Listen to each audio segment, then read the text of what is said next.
नमस्कार दोस्तों, मैं हूं Jaydeep Dwivedi. Lithium GS world में आपका स्वागत है। उत्तर प्रदेश पुलिस कांस्टेबल भर्ती परीक्षा की दृष्टि से मेरे द्वारा जीके और जीएस की टॉपिक वाइज प्रैक्टिस सेट की सीरीज चलाई जा रही है। उत्तर प्रदेश पुलिस कांस्टेबल भर्ती की जो परीक्षा है ये फरवरी 2024 के सेकेंड वीक में कराना निर्धारित किया गया है और इतने कम समय में सिर्फ प्रैक्टिस सेट ही एक ऐसा जरिया है जिसके द्वारा आप अपनी तैयारी को बेहतर कर सकते हैं। इसी चीज़ को ध्यान में रखते हुए मेरे द्वारा जीके, जीएस, उत्तर प्रदेश सामान्य ज्ञान, करंट अफेयर्स और स्टैटिक जीके की टॉपिक वाइज प्रैक्टिस सेट की सीरीज स्टार्ट की गई है। आज की जो क्लास है इसमें भारतीय राज्य व्यवस्था के अंतर्गत भारत की जो अनुसूचियां हैं, इसके अलावा भारतीय संविधान के स्रोत और प्रस्तावना से संबंधित जो महत्वपूर्ण सवाल हैं जो आपकी उत्तर प्रदेश पुलिस कांस्टेबल की परीक्षा में आ सकते हैं, उन सवालों को इसके अंतर्गत सम्मिलित किया गया है। आइए प्रारंभ करते हैं आज की क्लास। पहला सवाल है कि भारतीय संविधान को वकीलों का स्वर्ग किसने कहा है? ऑप्शन है डॉक्टर भीमराव अंबेडकर, ऑस्टिन, जेनिक्स और केसी फिलर। इसका सही आंसर होगा जेनिक्स। जेनिक्स ने भारतीय संविधान की आलोचना करते हुए इसे वकीलों का स्वर्ग कहा है। अगला सवाल है भारतीय संविधान के किस अनुसूची में संवैधानिक पदाधिकारियों के वेतन, भत्ते तथा विशेषाधिकार संबंधी प्रावधान का वर्णन किया गया है? ऑप्शन है दूसरी अनुसूची, तीसरी अनुसूची, पांचवी अनुसूची और आठवीं अनुसूची। इसका सही आंसर होगा दूसरी अनुसूची। दूसरी अनुसूची में भारत के जो भी विशेष संवैधानिक पदाधिकारी हैं, जैसे भारत के राष्ट्रपति, राज्यपाल, लोकसभा के अध्यक्ष और उपाध्यक्ष, राज्यों के सभापति और उपसभापति, राज्य विधानसभाओं के अध्यक्ष और उपाध्यक्ष, राज्य विधान परिषदों के सभापति और उपसभापति, सर्वोच्च न्यायालय के न्यायाधीश, उच्च न्यायालय के न्यायाधीश और भारत के नियंत्रक महालेखा परीक्षक, इन सभी संवैधानिक पदाधिकारियों के वेतन, भत्ते और विशेषाधिकार से संबंधित प्रावधान जो है ये दूसरी अनुसूची में दिया गया है। तो इसका सही आंसर होगा दूसरी अनुसूची। अगला सवाल है कि बोडो, डोगरी, मैथिली और संथाली को भारतीय संविधान के 8वीं अनुसूची में कब जोड़ा गया? ऑप्शन है 21वां संविधान संशोधन 1967, 71वां संविधान संशोधन 1992, 92वां संविधान संशोधन 2003 और 86वां संविधान संशोधन 2002। इसका सही आंसर होगा 92वां संविधान संशोधन 2003। भारतीय संविधान की 8वीं अनुसूची में भाषाओं से संबंधित प्रावधान है। जो भी मान्यता प्राप्त भाषाएं हैं भारत सरकार के द्वारा, उसे 8वीं अनुसूची में रखा गया है। 8वीं अनुसूची में कुल 22 भाषाएं वर्तमान में हैं। इसमें अब तक कुल 3 बार संशोधन किया गया है, जिसमें सबसे आखिरी संशोधन जो किया गया था वो 2003 में 92वां संविधान संशोधन के द्वारा इसके अंतर्गत 4 भाषाओं को जोड़ा गया था, जिसमें बोडो, डोगरी, मैथिली और संथाली आता है। इसके अलावा 8वीं अनुसूची में जो पहला संशोधन हुआ था वो 21वां संविधान संशोधन था, जो कि 1967 में किया गया था। इसके तहत सिंधी को 8वीं अनुसूची में जोड़ा गया था और 8वीं अनुसूची में जो दूसरा संशोधन किया गया है वो 71वां संविधान संशोधन रहा था, जिसके द्वारा कोंकणी, मणिपुरी और नेपाली को जोड़ा गया था। और इस तरीके से वर्तमान में 8वीं अनुसूची में कुल 22 भाषाएं होती हैं। तो बोडो, डोगरी, मैथिली और संथाली को 92वां संविधान संशोधन 2003 के द्वारा जोड़ा गया था। तो सही आंसर होगा 92वां संविधान संशोधन 2003। अगला सवाल है भारतीय संविधान के संघ सूची में वर्तमान में कुल कितने विषय हैं? ऑप्शन है 97, 98, 100 और 52। इसका सही आंसर होगा 98। भारतीय संविधान के संघ सूची में वर्तमान में 98 सब्जेक्ट हैं, लेकिन भारतीय संविधान का जो मूल संविधान था, जिसे मूल संविधान अर्थात जिसे 1950 में लागू किया गया था, उसे मूल संविधान कहा जाता है। मूल संविधान में भारतीय संविधान के संघ सूची में टोटल 97 विषय थे, 97 सब्जेक्ट थे, जिसमें 2A, 92A, 92B और 92C जोड़ दिया गया और इस तरीके से संघ सूची में कुल विषय हो गए थे 101। बाद में फिर से इसमें 33, 92 और 92C को हटा दिया गया और इस तरीके से 3 जो विषय हैं वो हटा दिए गए। तो 101 में 3 विषय हटाने के बाद इसमें वर्तमान में विषय हो जाते हैं 98। तो इस तरीके से भारतीय संविधान के संघ सूची में वर्तमान में कुल 98 सब्जेक्ट हैं। अगला सवाल है, भारतीय संविधान के किस अनुसूची में केंद्र और राज्यों के मध्य शक्तियों का विभाजन किया गया है? ऑप्शन है दूसरी अनुसूची, तीसरी अनुसूची, 5वीं अनुसूची और 7वीं अनुसूची। इसका सही आंसर होगा 7वीं अनुसूची। 7वीं अनुसूची के अंतर्गत केंद्र और राज्यों के बीच शक्तियों का विभाजन किया गया है। 7वीं अनुसूची के अंतर्गत जो प्रमुख आर्टिकल आता है वह है 246 के अंतर्गत राज्य और केंद्र और राज्यों के बीच में शक्तियों का विभाजन किया गया। इसके अंतर्गत 3 सूचियां बनाई गई हैं, संघ सूची, राज्य सूची और समवर्ती सूची। संघ सूची के पर कानून बनाने का अधिकार केंद्र सरकार को, राज्य सूची पर कानून बनाने का अधिकार राज्य सरकार को तथा समवर्ती सूची पर दोनों सरकारें कानून बना सकती हैं। तो इस तरीके से केंद्र और राज्यों के मध्य शक्तियों का जो विभाजन किया गया है वो 7वीं अनुसूची के अंतर्गत 3 सूचियां बना करके किया गया है। तो इसका सही आंसर होगा 7वीं अनुसूची।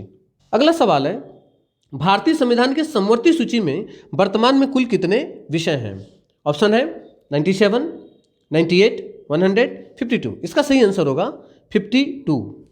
भारतीय संविधान के समवर्ती सूची में वर्तमान में 52 सब्जेक्ट हैं, लेकिन भारतीय संविधान के मूल संविधान में समवर्ती सूची में मूल संविधान में 47 सब्जेक्ट थे, 47 सब्जेक्ट, जिसे वर्तमान में 52 कर दिया गया है। तो इसका सही आंसर होगा 52। अगला सवाल है, संवैधानिक पदाधिकारियों द्वारा ली जाने वाली शपथ का प्रारूप भारतीय संविधान के किस अनुसूची में दिया गया है? ऑप्शन है दूसरी अनुसूची, तीसरी अनुसूची, 5वीं अनुसूची और 7वीं अनुसूची। इसका सही आंसर होगा तीसरी अनुसूची। भारतीय संवैधानिक पदाधिकारियों के द्वारा जो शपथ ली जाती है उसका प्रारूप जो है वो तीसरी अनुसूची में दिया गया है। संवैधानिक पदाधिकारियों में जिसके अंतर्गत संघ के मंत्री अर्थात केंद्र सरकार के जो मंत्री होते हैं, संसद के लिए निर्वाचन हेतु अभ्यर्थी, उसके अलावा संसद के सदस्य, सर्वोच्च न्यायालय के न्यायाधीश, भारत के नियंत्रक महालेखा परीक्षक जिसे कैग कहा जाता है, राज्य मंत्री, राज्य विधानमंडल के लिए निर्वाचन के लिए अभ्यर्थी, इसके अलावा राज्य विधानमंडल के सदस्य तथा उच्च न्यायालयों के न्यायाधीश, इन सभी पदाधिकारियों के द्वारा ली जाने वाली जो शपथ का प्रारूप है उस सभी का उल्लेख जो है तीसरी अनुसूची में किया गया है। तो इसका सही आंसर होगा तीसरी अनुसूची। अगला सवाल है, भारतीय संविधान के किस अनुसूची में दल बदल से संबंधित प्रावधान का वर्णन है? ऑप्शन है 10वीं अनुसूची, 12वीं अनुसूची, 5वीं अनुसूची और 7वीं अनुसूची। इसका सही आंसर होगा 10वीं अनुसूची। 10वीं अनुसूची में दल बदल से संबंधित प्रावधान दिया गया है। इस 10वीं अनुसूची को भारतीय संविधान के 52वें संविधान संशोधन के तहत 1985 में जोड़ा गया था। इसका सही आंसर होगा 10वीं अनुसूची। अगला सवाल है, 9वीं अनुसूची को भारतीय संविधान में कब जोड़ा गया था? ऑप्शन है पहला संविधान संशोधन 1951, 42वां संविधान संशोधन 1976, 44वां संविधान संशोधन 1978 और 86वां संविधान संशोधन 2002। इसका सही आंसर होगा पहला संविधान संशोधन 1951। पहले ही संविधान संशोधन के तहत 1951 में संविधान में 9वीं अनुसूची को जोड़ दिया गया था। इस 9वीं अनुसूची में भूमि सुधारों और जमींदारी प्रणाली के उन्मूलन से संबंधित राज्य विधानमंडलों और अन्य मामलों से संबंधित संसद के अधिनियम और विनियमन को शामिल किया गया है। इस अनुसूची को पहले ही संविधान संशोधन 1951 के द्वारा मूल अधिकारों के उल्लंघन के आधार पर न्यायिक समीक्षा से इससे संबंधित कानूनों से इसे बचाने के लिए जोड़ा गया था। 9वीं अनुसूची का तात्पर्य होता है कि यदि संसद किसी कानून को बनाती है और उसे 9वीं अनुसूची में शामिल करती है तो उस पर उस कानून की न्यायिक समीक्षा नहीं की जा सकती। तो सही आंसर होगा पहला संविधान संशोधन 1951। अगला सवाल है, दल बदल कानून को भारतीय संविधान में कब जोड़ा गया था? ऑप्शन है पहला संविधान संशोधन 1951, 42वां संविधान संशोधन 1976, 44वां संविधान संशोधन 1978 और 52वां संविधान संशोधन 1985। इसका सही आंसर होगा 52वां संविधान संशोधन 1985। अगला सवाल है, अनुसूचित जाति तथा अनुसूचित जनजाति क्षेत्र के प्रशासन तथा नियंत्रण के बारे में भारतीय संविधान के किस अनुसूची में उल्लेख किया गया है? ऑप्शन है तीसरी अनुसूची, चौथी अनुसूची, पांचवी अनुसूची और नवीं अनुसूची। इसका सही आंसर होगा पांचवी अनुसूची। पांचवी अनुसूची में अनुसूचित जाति और अनुसूचित जनजाति क्षेत्र के प्रशासन तथा नियंत्रण के बारे में भारतीय संविधान में उल्लेख किया गया है। इसके लिए जो प्रमुख आर्टिकल है वह 244, इसका उल्लेख 244 में किया गया है। अगला सवाल है, संविधान के किस अनुसूची में असम, मेघालय, त्रिपुरा और मिजोरम राज्यों के जनजातीय क्षेत्रों के प्रशासन के बारे में उपबंध है? ऑप्शन है तीसरी अनुसूची, चौथी अनुसूची, पांचवी अनुसूची और छठी अनुसूची। इसका सही आंसर होगा छठवीं अनुसूची। अगला सवाल है, भारतीय संविधान की 12वीं अनुसूची किससे संबंधित है? ऑप्शन है दल बदल से, पंचायत की शक्तियों से, भाषा से और नगर पालिकाओं की शक्तियों से। इसका सही आंसर होगा नगर पालिकाओं की शक्तियों से। भारतीय संविधान में 12वीं अनुसूची 74वें संविधान संशोधन के तहत 1992 में जोड़ा गया था और ये नगर पालिका से संबंधित है, अर्थात नगर पालिकाओं की शक्तियां, प्राधिकार और उनकी जिम्मेदारियों से संबंधित है, जिसके लिए इसमें 18 विषय सम्मिलित किए गए हैं। इसमें कुल 18 विषय आते हैं। अगला सवाल है, भारतीय संविधान में संसदीय व्यवस्था किस देश के संविधान से लिया गया है? ऑप्शन है अमेरिका के संविधान से, ब्रिटेन के संविधान से, कनाडा के संविधान से और आयरलैंड के संविधान से। भारत में संसदीय व्यवस्था ब्रिटेन के संविधान से लिया गया है। इसका सही आंसर होगा ब्रिटेन का संविधान। ब्रिटेन के संविधान से इसके अलावा विधि का शासन, विधायी प्रक्रिया, एकल नागरिकता, मंत्रिमंडल प्रणाली, उसके अलावा संसदीय विशेषाधिकार तथा द्विसदनवाद, ये सभी व्यवस्थाएं ब्रिटेन के संविधान से ही लिया गया है। अगला सवाल है, संसदीय विशेषाधिकार किस देश के संविधान से लिया गया है? ऑप्शन है अमेरिका के संविधान से, ब्रिटेन के संविधान से, कनाडा के संविधान से और आयरलैंड के संविधान से। अभी मैंने बताया कि ब्रिटेन के संविधान से ही संसदीय विशेषाधिकार भी लिया गया है, तो सही आंसर होगा ब्रिटेन के संविधान से। अगला सवाल है, न्यायिक पुनरावलोकन का सिद्धांत किस देश के संविधान से लिया गया है? ऑप्शन है अमेरिका के संविधान से, ब्रिटेन के संविधान से, कनाडा के संविधान से और आयरलैंड के संविधान से। इसका सही आंसर होगा अमेरिका के संविधान से। अमेरिका के संविधान से न्यायिक पुनरावलोकन लिया गया है। अमेरिका के संविधान से इसके अलावा, अर्थात न्यायिक पुनरावलोकन के अलावा, मूल अधिकार, न्यायपालिका की स्वतंत्रता, इसके अलावा उपराष्ट्रपति का पद, उच्चतम न्यायालय और उच्च न्यायालय के न्यायाधीशों को पद से हटाया जाना, अर्थात न्यायाधीशों पर लगने वाला महाभियोग, इसकी प्रक्रिया, और इसके अलावा राष्ट्रपति पर लगने वाला जो महाभियोग की प्रक्रिया होती है, ये सभी प्रावधान अमेरिका के संविधान से ही लिए गए हैं। न्यायिक पुनरावलोकन का तात्पर्य होता है कि न्यायालय द्वारा अपने ही द्वारा दिए गए निर्णयों पर पुनर्विचार करना या उस पर दोबारा निर्णय लेना। अगला सवाल है कि भारतीय संविधान में राज्य के नीति निर्देशक सिद्धांत अर्थात डीपीएसपी को किस देश के संविधान से लिया गया है? ऑप्शन है अमेरिका के संविधान से, ब्रिटेन के संविधान से, कनाडा के संविधान से और आयरलैंड के संविधान से। इसका सही आंसर होगा आयरलैंड के संविधान से। आयरलैंड के संविधान से राज्य के नीति निर्देशक तत्वों को लिया गया है। आयरलैंड के संविधान से इसके अलावा राष्ट्रपति की निर्वाचन पद्धति तथा राज्यसभा के लिए सदस्यों का नामांकन, ये दोनों प्रक्रियाएं भी आयरलैंड के ही संविधान से लिया गया है। अगला सवाल है, भारतीय संविधान में मौलिक अधिकारों को कहां से लिया गया है? ऑप्शन है अमेरिका के संविधान से, ब्रिटेन के संविधान से, कनाडा के संविधान से और आयरलैंड के संविधान से। इसका सही आंसर होगा अमेरिका के संविधान से। अभी 16 नंबर क्वेश्चन में मैंने बताया था कि मौलिक अधिकार भी अमेरिका के संविधान से ही लिया गया है। अगला सवाल है, समवर्ती सूची को भारतीय संविधान में किस देश के संविधान से लिया गया है? समवर्ती सूची को भारतीय संविधान में किस देश के संविधान से लिया गया? ऑप्शन है जर्मनी के संविधान से, ऑस्ट्रेलिया के संविधान से, कनाडा के संविधान से और आयरलैंड के संविधान से। समवर्ती सूची को ऑस्ट्रेलिया के संविधान से लिया गया। इसका सही आंसर होगा ऑस्ट्रेलिया। अगला सवाल है, राष्ट्रपति पर महाभियोग की प्रक्रिया को किस देश के संविधान से लिया गया है? ऑप्शन है अमेरिका के संविधान से, ब्रिटेन के संविधान से, कनाडा के संविधान से और आयरलैंड के संविधान से। इसका सही आंसर होगा अमेरिका के संविधान से। राष्ट्रपति पर महाभियोग की प्रक्रिया को भारतीय संविधान में अमेरिका के संविधान से लिया गया है।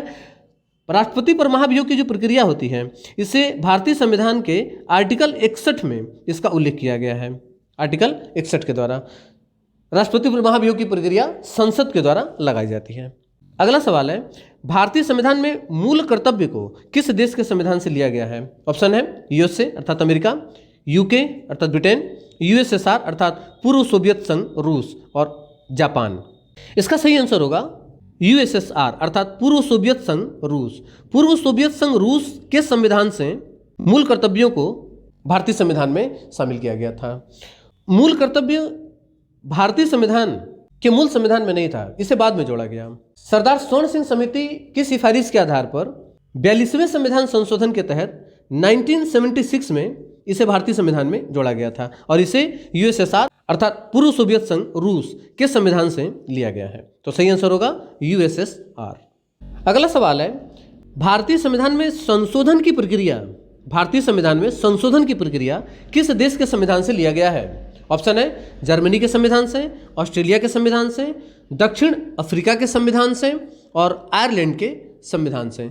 संविधान में संशोधन की प्रक्रिया भारतीय संविधान में आर्टिकल 368 के तहत दिया गया है और भाग 20 में दिया गया है। भाग 20 में इसका उल्लेख है और इसे दक्षिण अफ्रीका के संविधान से लिया गया है। अगला सवाल है, राष्ट्रपति के निर्वाचन की पद्धति को किस देश के संविधान से लिया गया है? ऑप्शन है अमेरिका के संविधान से, ब्रिटेन के संविधान से, कनाडा के संविधान से और आयरलैंड के संविधान से। इसका सही आंसर होगा आयरलैंड के संविधान से। आयरलैंड के संविधान से राष्ट्रपति की निर्वाचन पद्धति के अलावा राज्यसभा के लिए सदस्यों का नामांकन, इसके अलावा राज्य के नीति निर्देशक तत्व अर्थात डीपीएसपी को भी आयरलैंड के संविधान से ही लिया गया है। अगला सवाल है, भारतीय संविधान में संघीय व्यवस्था को किस देश के संविधान से लिया गया है? संघीय व्यवस्था का तात्पर्य होता है जहां पर केंद्र और राज्य की शक्तियों का बंटवारा होता है, अर्थात जहां पर दो प्रकार की सरकारें होती हैं, केंद्र की सरकार और राज्य की सरकार, और दोनों में आपस में शक्तियों का विभाजन होता है। ऐसी व्यवस्था को संघीय व्यवस्था कहा जाता है। तो ये कहां से लिया गया? ऑप्शन है कनाडा, यूके, यूएसएसआर और जापान। इसका सही आंसर होगा कनाडा। भारतीय संघीय व्यवस्था कनाडा के संविधान से लिया गया है। अगला सवाल है, राज्यसभा के सदस्यों के लिए नामांकन की प्रक्रिया किस देश के संविधान से लिया गया है? ऑप्शन है जर्मनी के संविधान से, ऑस्ट्रेलिया के संविधान से, दक्षिण अफ्रीका के संविधान से और आयरलैंड के संविधान से। इसका सही आंसर होगा नामांकन की जो प्रक्रिया है, राज्यसभा में सदस्यों के लिए नामांकन की प्रक्रिया, इसको लिया गया है आयरलैंड के संविधान से। सही आंसर होगा आयरलैंड के संविधान से। अगला सवाल है कि राज्यसभा के सदस्यों के निर्वाचन की प्रक्रिया, ये दोनों सवाल बहुत महत्वपूर्ण है और बहुत जरा सा अंतर है, इसको ध्यान से देखेंगे। राज्यसभा के सदस्यों के निर्वाचन की प्रक्रिया किस देश के संविधान से लिया गया है? ऑप्शन है अमेरिका के संविधान से, दक्षिण अफ्रीका के संविधान से, कनाडा के संविधान से और आयरलैंड के संविधान से। इसका सही आंसर होगा दक्षिण अफ्रीका के संविधान से।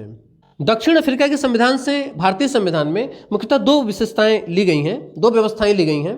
पहला संविधान में संशोधन की प्रक्रिया और दूसरा है राज्यसभा के सदस्यों का निर्वाचन। राज्यसभा के सदस्यों का निर्वाचन दक्षिण अफ्रीका के और राज्यसभा के सदस्यों के लिए नामांकन की जो प्रक्रिया है ये आयरलैंड के संविधान से लिया गया है। बहुत ज़्यादा कंफ्यूज करता है, इसलिए इस चीज़ को बहुत ठीक से आप लोग याद रखेंगे। अगला सवाल है, विधि द्वारा स्थापित प्रक्रिया किस देश के संविधान से लिया गया? ऑप्शन है कनाडा, यूके, यूएसएसआर और जापान। इसका सही आंसर होगा जापान। विधि द्वारा स्थापित प्रक्रिया ये जापान के संविधान से लिया गया है। अगला सवाल है, भारतीय संविधान की आत्मा किसे कहा जाता है? ऑप्शन है प्रस्तावना, मौलिक अधिकार, राज्य के नीति निर्देशक तत्व और मूल कर्तव्य। इसका सही आंसर होगा प्रस्तावना। भारतीय संविधान की प्रस्तावना को संविधान की आत्मा तथा हृदय कहा गया है। ये आत्मा तथा हृदय से मुख्यतः तीन प्रकार के सवाल बनते हैं। पहला पूछा जाता है कि संविधान की आत्मा किसे कहा जाता है, तो आंसर होगा प्रस्तावना। दूसरा सवाल पूछा जा सकता है कि प्रस्तावना को भारतीय संविधान की आत्मा किसने कहा है, तो इसका आंसर होता है ठाकुरदास भार्गव। ठाकुरदास भार्गव ने प्रस्तावना को संविधान की आत्मा कहा है। इसके अलावा अगला सवाल पूछा जा सकता है कि डॉक्टर भीमराव अंबेडकर ने संविधान की आत्मा और हृदय किसे कहा है, तो इसका आंसर होता है आर्टिकल 32 अर्थात संवैधानिक उपचारों के अधिकार को। अगला सवाल पूछा जा सकता है कि ऑस्टिन ने संविधान की आत्मा और हृदय किसको कहा है, तो इसका आंसर होता है डीपीएसपी अर्थात राज्य के नीति निर्देशक तत्व। ये तीन प्रमुख सवाल है, इसे आप याद रखेंगे। फिलहाल यहाँ पर जो सवाल है भारतीय संविधान की आत्मा किसे कहा जाता है, तो आंसर होगा प्रस्तावना। अगला सवाल है कि संविधान की प्रस्तावना को किसने संविधान की कुंजी कहा है? ऑप्शन है दादा भाई नौरोजी, N.A. पालकीवाला, ठाकुरदास भार्गव और भीमराव अंबेडकर। इसका सही आंसर होगा ठाकुरदास भार्गव। ठाकुरदास भार्गव ने ही भारतीय संविधान की आत्मा और हृदय प्रस्तावना को, और इन्होंने ही प्रस्तावना को संविधान की कुंजी भी कहा है। तो इसका सही आंसर होगा ठाकुरदास भार्गव। अगला सवाल है, भारतीय संविधान की प्रस्तावना को संविधान का परिचय पत्र किसने कहा है? ऑप्शन है दादा भाई नौरोजी, N.A. पालकीवाला, ठाकुरदास भार्गव और भीमराव अंबेडकर। इसका सही आंसर होगा N.A. पालकीवाला। N.A. पालकीवाला ने प्रस्तावना को संविधान का परिचय पत्र कहा है। अगला सवाल है, भारतीय संविधान में प्रस्तावना के विचार को किस देश के संविधान से लिया गया है? संविधान में प्रस्तावना के विचार को किस देश से लिया गया है? प्रस्तावना के रिसोर्सेस में दो महत्वपूर्ण चीजें होती हैं। एक तो पूछा जाता है प्रस्तावना का विचार कहां से लिया गया है, तो इसका ऑप्शन है आयरलैंड, कनाडा, अमेरिका और दक्षिण अफ्रीका। इसका सही आंसर होगा अमेरिका। अगर इसकी जगह पे ये सवाल होता कि प्रस्तावना की भाषा कहां से लिया गया, तो इसका सही आंसर होता ऑस्ट्रेलिया। ये दो महत्वपूर्ण चीजें आप लोग याद रखेंगे। प्रस्तावना का जो विचार है ये अमेरिका से लिया गया है, और प्रस्तावना की जो भाषा है उसे ऑस्ट्रेलिया के संविधान से लिया गया है।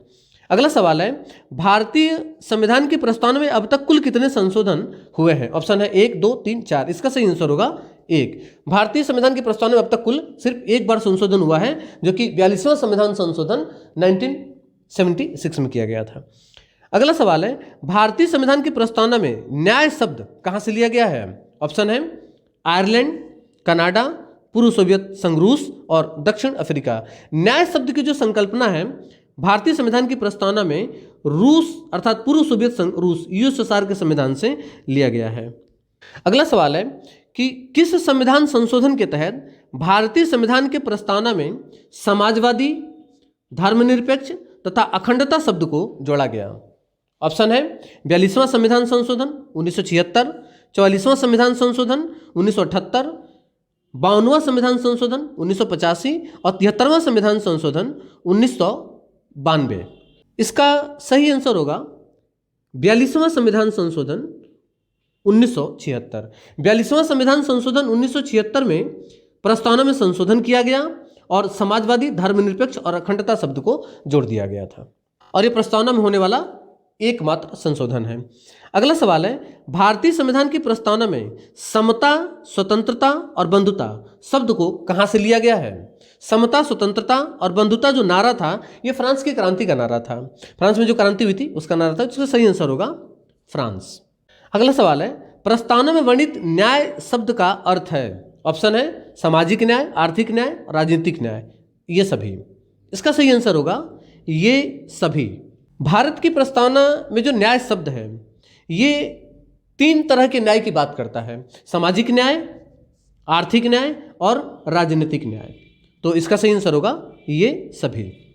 अगला सवाल है, निम्नलिखित में किस वाद में सुप्रीम कोर्ट ने यह माना कि प्रस्तावना संविधान का अंग नहीं है? ऑप्शन है Berubari union case, Kesavananda Bharati case, Minerva mills case, SR Bommai मामला।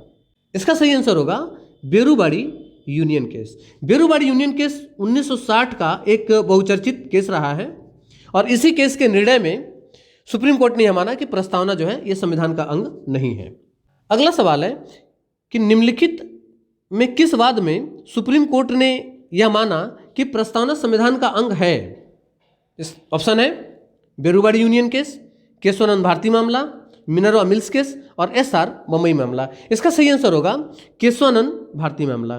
केशवानंद भारती केरल के एक प्रमुख संत हुआ करते थे, और केशवानंद भारती बनाम केरल राज्य केस के नाम से इस केस को जाना जाता है। 1973 का ये केस बनता है, और इसी केस के निर्णय में सुप्रीम कोर्ट ने यह माना कि प्रस्तावना संविधान का एक प्रमुख अंग है। अगला सवाल है कि निम्नलिखित में कौन सा शब्द भारतीय संविधान की उद्देशिका में नहीं है? उद्देशिका अर्थात प्रस्तावना में नहीं है। ऑप्शन है समाजवादी, धर्मनिरपेक्ष, प्रभुत्व संपन्न और लोक कल्याणकारी। इसका सही आंसर होगा लोक कल्याणकारी। लोक कल्याणकारी शब्द जो है ये भारतीय संविधान की प्रस्तावना में नहीं थे। इसके अलावा समाजवादी, धर्मनिरपेक्ष और प्रभुत्व संपन्न ये तीनों शब्द जो हैं प्रस्तावना में उल्लिखित हैं। अगला सवाल है कि निम्नलिखित में से भारत के संविधान की प्रस्तावना में उल्लिखित नहीं है? ऑप्शन है सामाजिक न्याय, आर्थिक न्याय, राजनीतिक न्याय और धार्मिक न्याय। इसका सही आंसर होगा धार्मिक न्याय। धार्मिक न्याय का उल्लेख प्रस्तावना में नहीं किया गया है। मैंने बताया कि भारत की प्रस्तावना में जो न्याय शब्द है इसका अर्थ है सामाजिक न्याय, आर्थिक न्याय और राजनीतिक न्याय। धार्मिक न्याय की बात प्रस्तावना में नहीं किया गया है। अगला सवाल है कि निम्नलिखित में कौन भारत को धर्मनिरपेक्ष राज्य के रूप में वर्णित करता है? ऑप्शन है प्रस्तावना, मौलिक अधिकार, संविधान का भाग 1 और राज्य के नीति निर्देशक तत्व। इसका सही आंसर होगा प्रस्तावना। प्रस्तावना भारत को एक धर्मनिरपेक्ष राज्य के रूप में वर्णित करता है, जिसकी व्याख्या मौलिक अधिकार में की गई है। अगला सवाल है निम्नलिखित में से कौन सा शब्द 1975 के भारत के संविधान की प्रस्तावना में नहीं था? ऑप्शन है समता, बंधुता, अखंडता और न्याय। इसका सही आंसर होगा अखंडता। अखंडता शब्द को 1976 में 42वें संविधान संशोधन के तहत जोड़ा गया था और इस तरीके से 1975 के भारत के संविधान की प्रस्तावना में यह शब्द नहीं था। सही आंसर होगा अखंडता। अगला सवाल है भारत एक गणराज्य है, इसका अर्थ है सभी मामलों में अंतिम अधिकार जनता के पास है, भारत में संसदीय शासन नहीं है, भारत में वंशानुगत शासन नहीं है और भारत राज्यों का संघ। इसका सही आंसर होगा भारत में वंशानुगत शासन नहीं है। भारत में राष्ट्रपति का निर्वाचन होता है और भारत में राष्ट्रपति का निर्वाचन होता है। यह व्यवस्था भारत को एक गणराज्य बनाती है। तो सही आंसर होगा सी। अगला सवाल है भारत के संदर्भ में कौन सा वाक्य पंथ निरपेक्ष शब्द का सही भाव व्यक्त करता है? ऑप्शन है भारत में अनेक धर्म हैं, भारतीयों को धार्मिक स्वतंत्रता प्राप्त है, धर्म का पालन व्यक्ति की इच्छा पर निर्भर है और भारत में राज्य का कोई धर्म नहीं है। इसका सही आंसर होगा भारत में राज्य का कोई धर्म नहीं है। भारत में धर्मनिरपेक्षता का मतलब होता है कि राज्य का अपना कोई धर्म नहीं होगा। राज्य सभी धर्मों का सम्मान करेगा तथा किसी भी धर्म की अवहेलना नहीं करेगा। ये वास्तव में धर्मनिरपेक्ष का अर्थ होता है। तो भारत में राज्य का अपना कोई धर्म नहीं है, ये इसका सही आंसर होगा। अगला सवाल है भारतीय संविधान की प्रस्तावना में निम्नलिखित शब्दावली जिस क्रम में दी गई है वह है? ऑप्शन है विचार, अभिव्यक्ति, धर्म, विश्वास, उपासना। ऑप्शन बी विचार, विश्वास, अभिव्यक्ति, धर्म, उपासना। अगला है विचार, अभिव्यक्ति, विश्वास, धर्म, उपासना। अगला है विचार, विश्वास, धर्म, अभिव्यक्ति और उपासना। इसका सही क्रम बनेगा विचार, अभिव्यक्ति, विश्वास, धर्म और उपासना। तो ये क्रम जो है ये बिल्कुल सही क्रम है।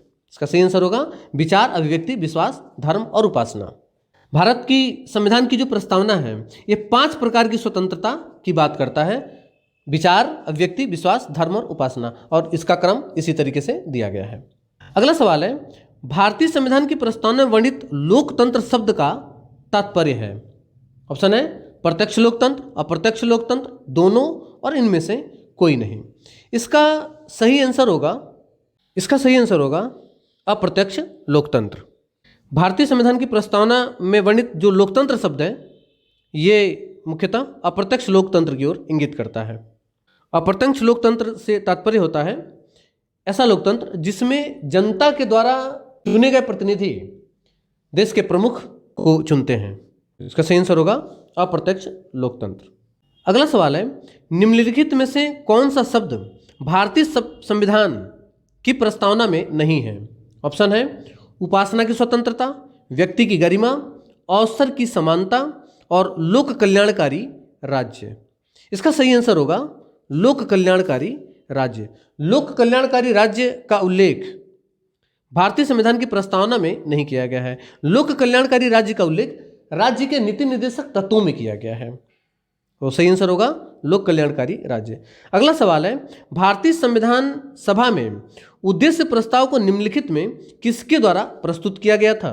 ऑप्शन है डॉक्टर भीमराव अंबेडकर, जवाहरलाल नेहरू, डॉक्टर राजेंद्र प्रसाद और सरदार वल्लभ भाई पटेल। इसका सही आंसर होगा जवाहरलाल नेहरू। जवाहरलाल नेहरू के द्वारा 13 दिसंबर 1946 को संविधान सभा के सामने उद्देश्य प्रस्ताव प्रस्तुत किया गया था, जिसे 22 जनवरी 1947 को प्रस्तावित किया गया अर्थात पारित किया गया और उसी के बाद से उद्देश्य प्रस्ताव बन गया भारतीय संविधान की प्रस्तावना। तो सही आंसर होगा जवाहरलाल नेहरू।